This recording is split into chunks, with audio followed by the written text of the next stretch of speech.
So here we are on day 2 of our project of the G37 Coverlay dash cover repair. And as you can see, I've removed all that modeling on the top with some sandpaper. We've gone around here and you can see we've taken care of all that modeling here on the corner, and we've refinished the edge here. I'm using the spotlight to make it easier to see the actual work that's been done, because otherwise it would look it would be harder to see the actual work. There we've worked the door and you can see we've kind of smoothed it out. There's that black line where there is an unevenness in the shelf of the dash, which will fill with body filler. And so far we've got most of the dashboard filled up. We have these funny marks on the ends, all sanded out, and re-flattened with super glue, so they are ready to be body worked with body filler. And so now I still need to check the bottom here. You can see we have some deflections there. Anywhere there's a shiny spot like that, you can see that's where it's going to be a low spot. Like we also have some low spots up here. We have 3 of them. Actually up here, there's where that pinch was in the paint, which turns out to be a defect in the actual part. If you look down the top of the part here, you'll see that it's actually lumpy still, even though it's been sanded. So you notice that it is still not even. Nevertheless, we'll continue with sanding and preparing to add filler to be able to smooth out all the lumpiness that still exists, even though it's been completely sanded down with 320, 280, and 120 grit paper. There's still a lot of defects that we have to fix. Like here in this corner, you can see it actually got bent.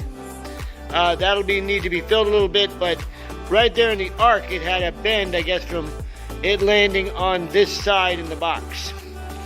Anyway, I've sanded that out pretty much. Still needs a little bit of work, but we're just finishing up the sanding on the compartment door here and the rest of it to be able to add our Bondo padded filler.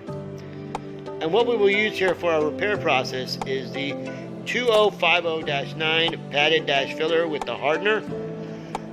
We are finishing up the preparations for that right now with this sanding job. You can see that even though I removed the texturing, the actual part itself is uneven. You can see that by the way I'm sanding it evenly, but this side is uneven compared to this side, so it's going to need body filler to level that out. There's a whole lot of uneven texturing even after sanding it with 320, 280, and 120 sandpaper. And even going over the door here, it's almost smooth in most of the areas just with the precise super glue from Gorilla Glue. But I'm going to go over it again with the padded dash filler here, and that's how we're going to allow body work on this part and still allow it to be flexible.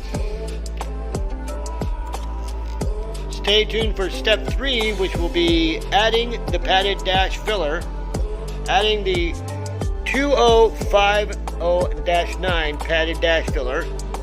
That is a flexible filler that will allow this plastic part to flex, and it won't crack like regular automotive Bondo.